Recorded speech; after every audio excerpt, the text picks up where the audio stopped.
Konsep keluarga yang pertama yaitu adalah definisi keluarga. Keluarga adalah unit dasar dari masyarakat yang terdiri dari dua orang atau lebih yang diikat bersama oleh pertalian darah, perkawinan atau adopsi dan hidup bersama dalam satu rumah tangga. Dalam perspektif keperawatan, keluarga sebagai dua orang atau lebih yang bersatu karena hubungan darah, perkawinan atau adopsi, hidup dalam satu rumah tangga, berinteraksi satu sama lain dalam perannya masing-masing, dan menciptakan serta mempertahankan suatu budaya. Yang kedua yaitu tipe-tipe keluarga. Menurut Friedman, tipe keluarga dapat diklasifikasikan sebagai berikut. Yang pertama yaitu keluarga inti, yaitu keluarga yang terdiri dari suami, istri, dan anak-anak yang belum menikah dan tinggal bersama dalam satu rumah tangga. Yang kedua yaitu keluarga besar, yaitu keluarga yang terdiri dari keluarga inti ditambah dengan anggota keluarga lain seperti kakek, nenek, paman, bibi, atau keponakan. Yang ketiga yaitu keluarga berantai, yaitu keluarga seorang pria atau wanita yang telah menikah berkali-kali dan memiliki anak dari setiap pernikahan.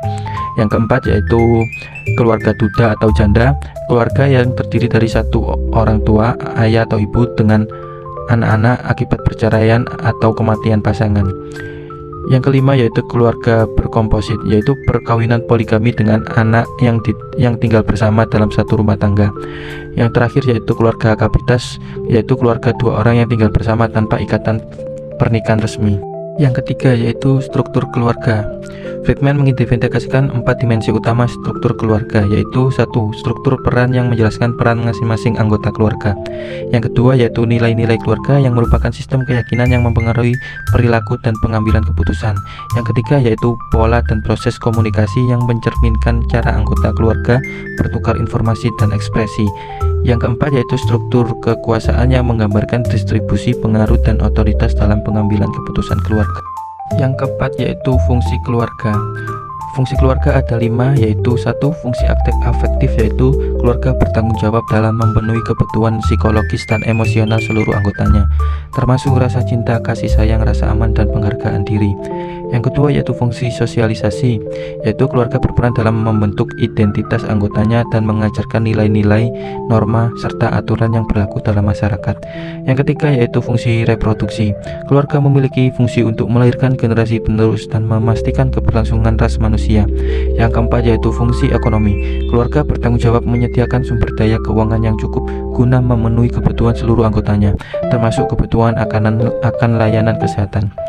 Yang kelima yaitu fungsi perawatan kesehatan, yaitu keluarga menyediakan perawatan fisik bagi anggota yang sakit, cacat, dan berkebutuhan khusus, serta berperan dalam pengambilan keputusan tentang tindakan kesehatan yang akan dilakukan. Yang kelima yaitu tugas kesehatan keluarga. Tugas kesehatan keluarga yang harus dipenuhi oleh setiap keluarga yaitu 1. Mengenal masalah kesehatan setiap anggota keluarganya, yaitu keluarga perlu memiliki pengetahuan dan kemampuan untuk mengenali tanda dan gejala dari berbagai kondisi kesehatan yang mungkin dialami anggotanya. Yang kedua yaitu membuat keputusan tindakan kesehatan yang tepat. Setelah mengenali masalah kesehatan, keluarga harus mampu mengambil keputusan yang tepat mengenai tindakan yang harus dilakukan, apakah dirawat di rumah atau dibawa ke fasilitas pelayanan kesehatan. Yang ketiga yaitu memberi perawatan kepada anggota keluarga yang sakit. Keluarga berperan sebagai pemberi perawatan pertama bagi anggotanya yang mengalami gangguan kesehatan. Yang keempat yaitu mempertahankan suasana rumah yang menguntungkan kesehatan dan perkembangan kepribadian anggota keluarga. Lingkungan fisik dan psikologis rumah yang sehat sangat berpengaruh terhadap status kesehatan seluruh anggota keluarga. Yang kelima yaitu mempertahankan hubungan timbal balik antar keluarga dan lembaga kesehatan, yaitu keluarga harus mampu memanfaatkan fasilitas pelayanan kesehatan yang tersedia secara tepat dan efektif. Baik, yang selanjutnya yaitu konsep proses keperawatan. Yang pertama, definisi proses keperawatan. Proses keperawatan adalah suatu metode sistematis dan ilmiah yang digunakan oleh perawat untuk memberikan asuhan keperawatan kepada individu, keluarga, kelompok, maupun komunitas. Menurut Potter dan Perry 2021, mendefinisikan proses keperawatan sebagai pendekatan pemecahan masalah yang bersifat sistematis yang memandu perawat dalam mengidentifikasi dan mengelola respon kalian terhadap masalah kesehatan aktual maupun potensial. Yang kedua, tujuan proses keperawatan. Menurut Potter dan Perry 2021, proses keperawatan memiliki beberapa tujuan utama, yaitu 1. Mengidentifikasi kebutuhan perawat. perawatan kesehatan klien secara individual dan komprehensif. 2. Menetapkan prioritas asuhan keperawatan berdasarkan derajat kegawatan dan kebutuhan klien. 3. Menyusun rencana asuhan yang berorientasi pada tujuan dan berpusat pada klien. 4. Memberikan asuhan keperawatan yang berkesinambungan, terkoordinasi, dan efisien. 5. Mengevaluasi efektivitas tindakan keperawatan dan melakukan penyesuaian yang diperlukan. 6. Mendokumentasikan status kesehatan klien, kebutuhan perawatan, serta respons klien terhadap intervensi. Selanjutnya yang ketiga, karakteristik proses keperawatan. Craven dan Hernil mengidentifikasikan beberapa karakteristik kunci dari proses keperawatan, antara lain: yang pertama, sistematis; kedua, dinamis; ketiga, interaktif; keempat, fleksibel; kelima, berdasarkan teori; dan keenam, berorientasi pada tujuan. Yang selanjutnya yaitu proses keperawatan keluarga. Yang pertama, pengkajian keperawatan keluarga.